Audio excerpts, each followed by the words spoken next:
Tu penses te connaître, tu penses savoir pourquoi tu fais certains choix, pourquoi tu tombes amoureux de ce type de personne, pourquoi tu procrastines. Mais si je te disais que la majorité de tes décisions ne viennent pas de toi, du moins pas de la partie consciente de toi, et oui, il y a une force invisible qui influence tes choix, tes peurs, tes relations et même ton niveau de réussite. Et le plus troublant dans tout ça, c'est que tu ne le vois presque jamais agir. Et c'est ton inconscient. On aime croire qu'on est rationnel, logique, maître de soi, mais la vérité est beaucoup plus dérangeante. Une grande partie de ta vie est dirigée par des programmes automatiques installés il y a des dizaines de millions d'années en toi. Et tant que tu ne le comprends pas, tu vas continuer à répéter les mêmes schémas en pensant que c'est le hasard. Aujourd'hui, je vais te partager 4 vérités troublantes sur l'inconscient. Alors pas du blabla spirituel, pas des théories vagues, mais des mécanismes concrets qui expliquent pourquoi tu fais ce que tu fais. Et je te préviens, une fois que tu les comprends, tu ne regardes plus tes décisions de la même manière. Allez, on passe tout de suite à la première vérité troublante sur ton inconscient. Tu ne contrôles pas la majorité de tes décisions. Et oui, tu penses que tu es rationnel, que tu analyses, que tu choisis, que tu décides, alors qu'en réalité, la majorité de tes décisions sont prises avant même que tu en sois conscient. Ton cerveau fonctionne en 2 vitesses. Une partie rapide, automatique, instinctive, et une partie lente, logique et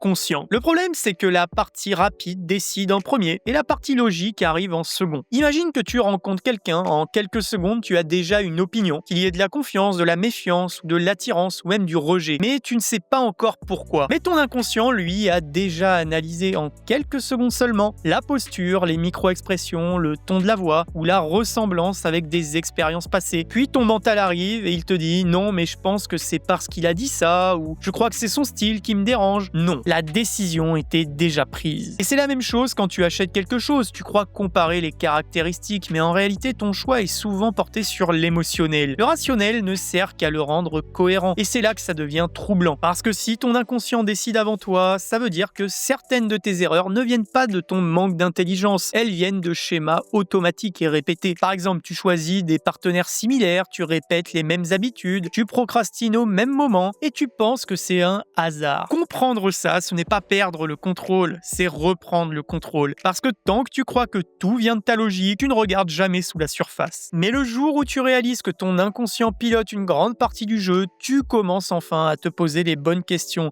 Et là, tu passes de « je réagis » à « j'observe ce qui me fait réagir ». Allez, on passe à la deuxième vérité troublante sur l'inconscient. Tu attires souvent ce que tu crois mériter. Tu dis que tu veux mieux, une meilleure relation, plus d'argent, plus de respect ou plus d'ambition. Mais ce que tu obtiens est souvent aligné avec ce que tu crois mériter. Et ça, c'est inconscient. Si au fond de toi, tu penses ne pas être assez, comme pas assez intéressant, pas assez compétent ou pas assez attirant, tu vas inconsciemment viser ces situations qui confirment cette croyance. Pas parce que tu es fou, mais parce que ton cerveau cherche la cohérence. Ton inconscient préfère avoir raison plutôt que d'avoir plus. Imagine quelqu'un qui se dit « les relations sérieuses, ce n'est pas pour moi ». Eh bien devine quoi, il va tomber sur des personnes indisponibles ou fuir dès que ça devient du sérieux. Alors c'est pas de la malchance, c'est par alignement inconscient. Et même chose avec l'argent, si tu crois que les riches sont malhonnêtes, que l'argent corrompt, tu vas inconsciemment saboter tes propres opportunités financières parce que réussir crée un conflit avec ton identité. Et l'inconscient déteste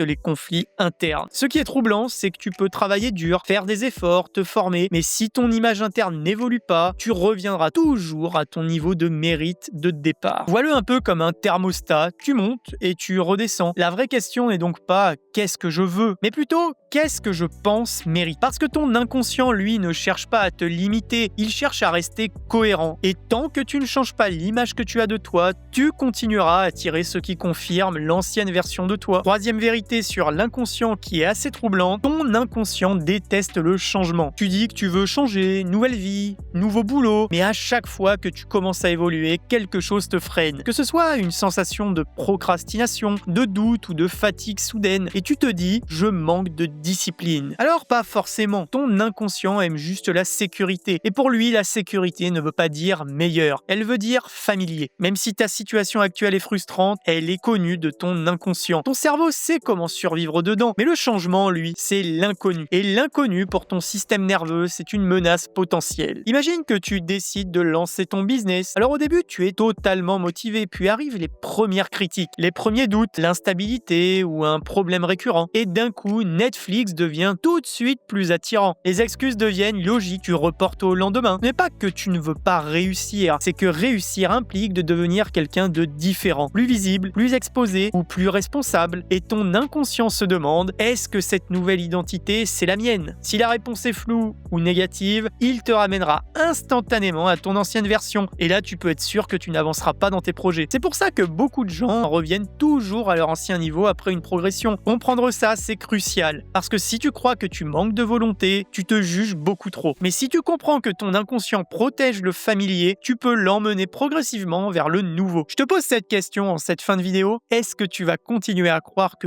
tout est conscient ou est-ce que tu vas commencer à explorer ce qui se passe derrière le rideau? Si cette vidéo t'a fait réfléchir, abonne-toi et aime-la et dis-moi en commentaire laquelle vérité t'a le plus dérangé. Et nous, on se retrouve à la prochaine vidéo.